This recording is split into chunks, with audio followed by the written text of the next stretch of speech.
New Year's gathering. But you remember that evening, right in the middle of it, your dad had come in, he was a merchant mariner, and Yeah. he'd come into Wenatchee, Mother had to run in and pick him up. and I drove her in.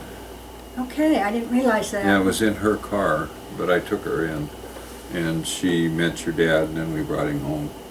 So that was.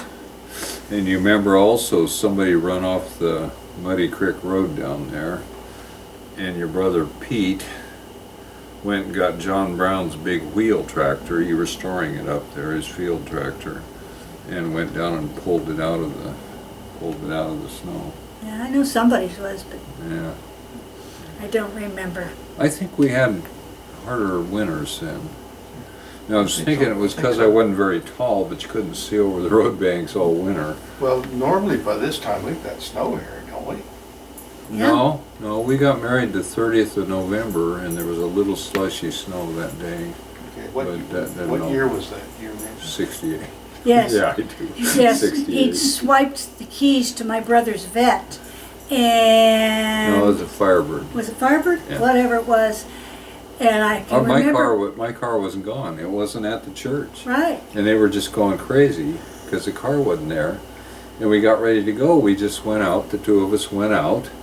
And we scurried over to Pete's car and jumped in it. I started it up. And away we Yeah, the went. look on his face. But it didn't work. Dad had told him where I did. See, I had to have my father come pick me up at Sunnysville where I stashed the car. And he told them. So there's great big fruit juice cans wired underneath it. Well, I stopped up that service station, that Chevron station that used to be on the main road out from Cashmere. I stopped there and I was in a suit and it was all slushy and wet snow around and stuff. And I asked, he was a middle-aged guy running the station, I said, "Will you take a pair of dikes and cut those fruit juice cans off the bottom of my car?" I said, he said, "No." He wouldn't do it.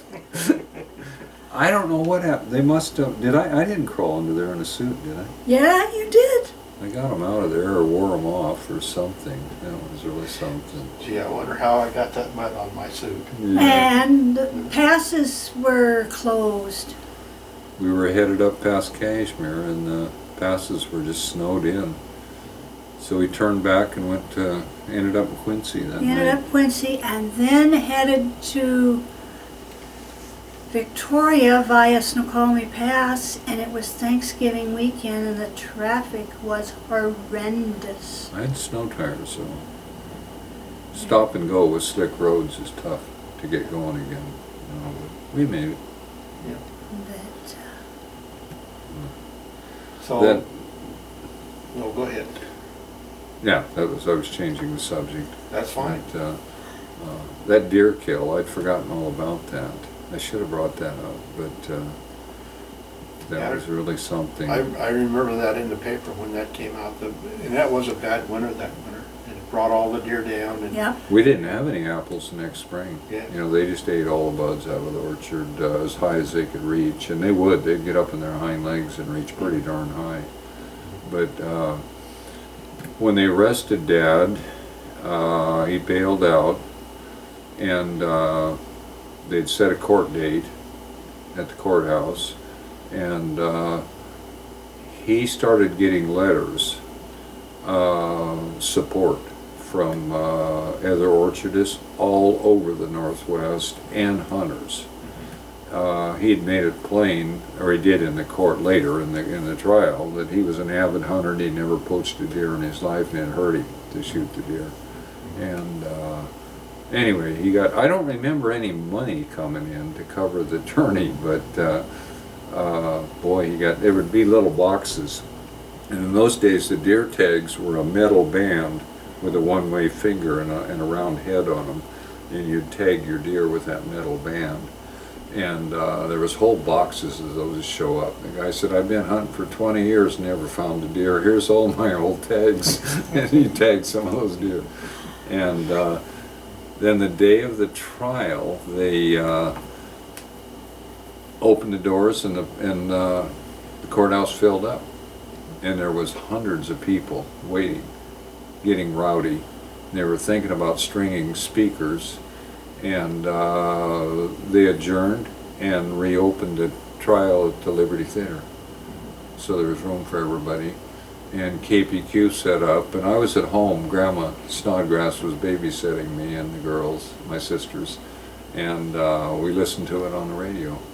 And they found him guilty of shooting deer out of season, which he had done, and they suspended any sentence or anything like that. So I think he was found for wasting meat. I think they got him on something. It cost him $100 fine or something, but it was just a slap on a hand, and it was, that's all it was meant for, was to bring notice of the problem, you know, to the state game department. And in those days there was one game warden in the Wenatchee area, and he was stealthy. He didn't want anybody to bother him or to know who he was or where he was. He had an unlisted phone number. Even if you could find his name, he was unlisted, and he'd sneak around and nobody knew where he was. And after that, they were highly visible. Sure. And they started coughing up fence and posts and stuff for fences. We're curious about your family. Tell us about your family. Your family, not your mom and dad's family, but your family. Well, our son Bob lives out in Stone Ridge and works in Wenatchee. And then our daughter Gail and her husband Chad White live in the Portland area. And you gentlemen would appreciate it. He's a techie. And at least anything Apple. You know, they were raised on a farm though, and the poor devils, even all summer, I would come in at noon and a whole bunch of us would sit down and have lunch together.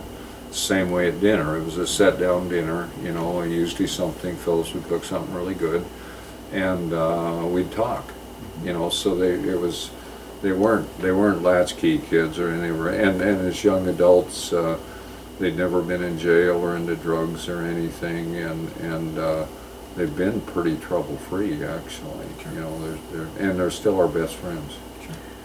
And we got Dad's- three grandkids. Oh, good. Carmen, Leah, and Owen. Dad, Dad said improving your product, and you know, not only two of us ended up as farmers, right?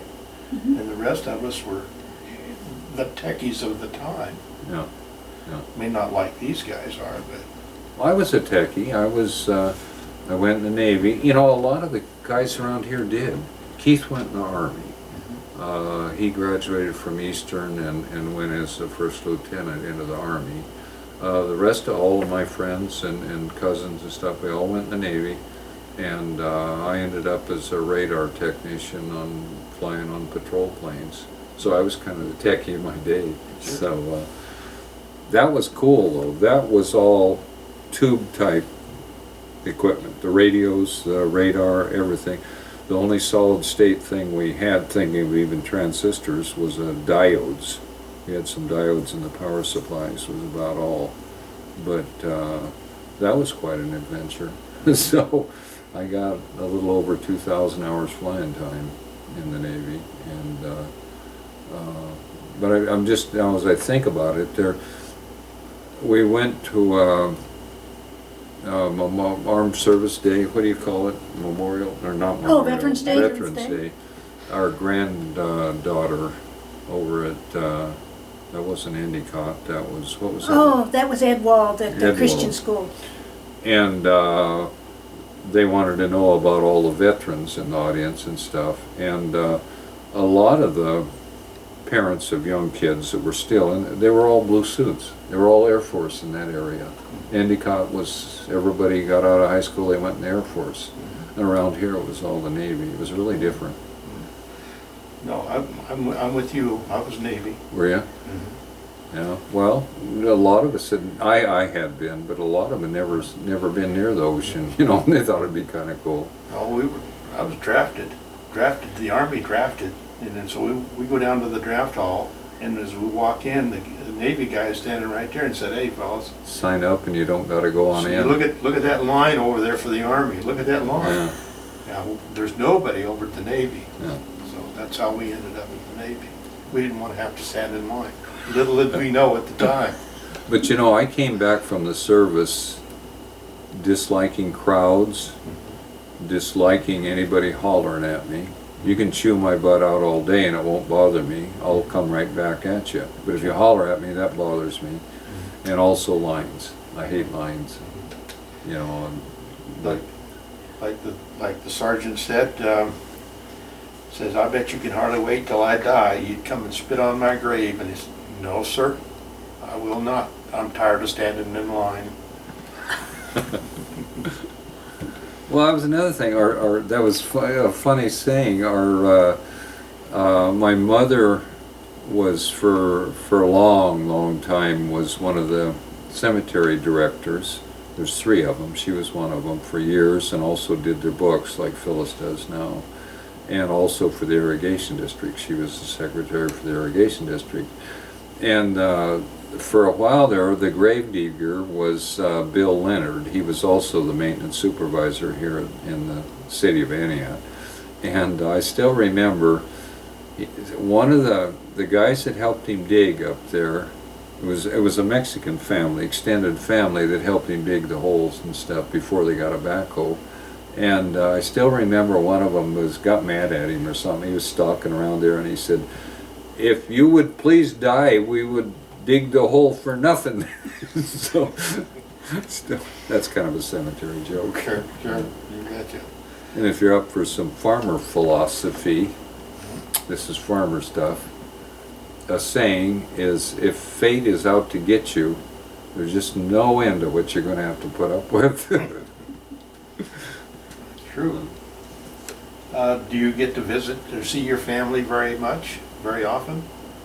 Bob's through every Sunday for breakfast and dinner. And then we see Gail and Chad probably once or twice a year. Yeah. And usually I run down and visit the grandkids a couple of times a year. And this year we went down because Leah graduated from the 8th grade. And Isn't that funny? The wife gets so involved with the grandkids, and with me, I thought something was wrong with me. You know, when they're little, they smell funny and they're noisy. You know, and one thing and another, and they wear you down. And one day at one of her women's meetings, there was some women here, and I overheard them. They were saying, "Oh God, the kids were here this weekend. I was so glad to see those taillights going down the driveway Sunday night." And then I realized it does wear people down. Grandkids do. So. no, but those kids are doing good. Carmen is now doing running start, and so instead of going to St. John Endicott, she's going to Eastern. And She's a junior? yeah, she's a junior, and Jill said she's pulling A's. Okay. She's liking it, so more No, power to her. the kids have been pretty trouble-free, Sure. and they're still our friends. But they both went through the Entiat High School, and I think they got a quality education. Some people send their kids to Wenatchee. I never saw it. You know, our classes over here are small enough that if a kid can't hear well or can't see well, well, the teacher will be on him right away. They'll see it. You know, and in a big school, they don't see it. Yeah, Bob had problems in kindergarten. And you know how they test them all first part of the year?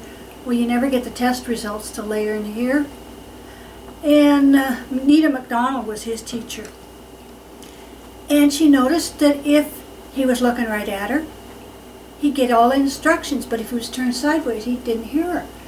And just little things like that, little schools make all the difference. The just had teachers wax in his pick up, ears.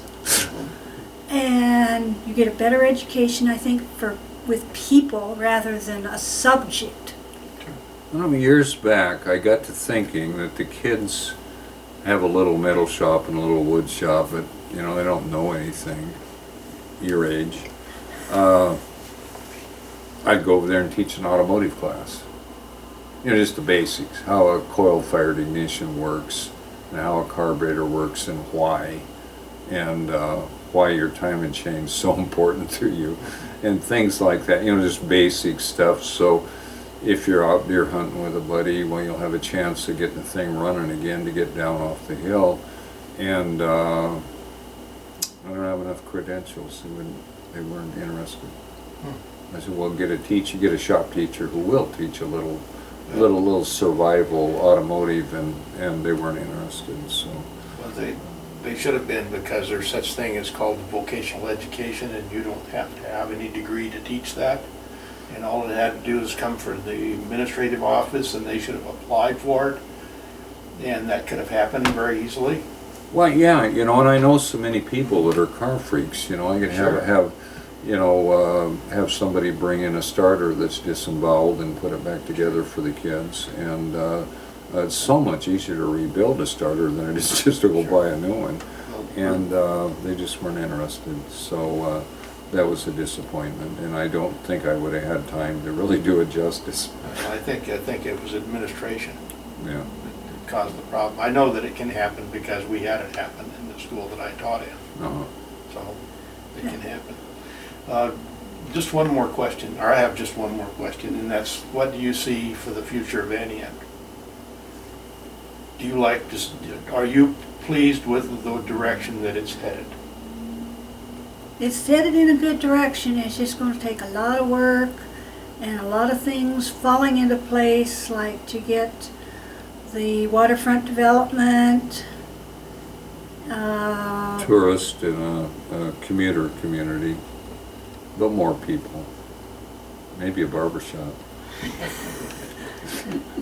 that and a craft shop. Now, there are two women hair salons in town that do cut men's hair, but I just can't bring myself to go to Sure, I understand. to get a style. Now, he's got a style, you know. See, this is the reason why I I want keep haircut. mine the way it is Yeah. because I don't want to go there. Yeah. Well, thank you very Okay. much. We really appreciate it. Thank you. Good job. Very good job.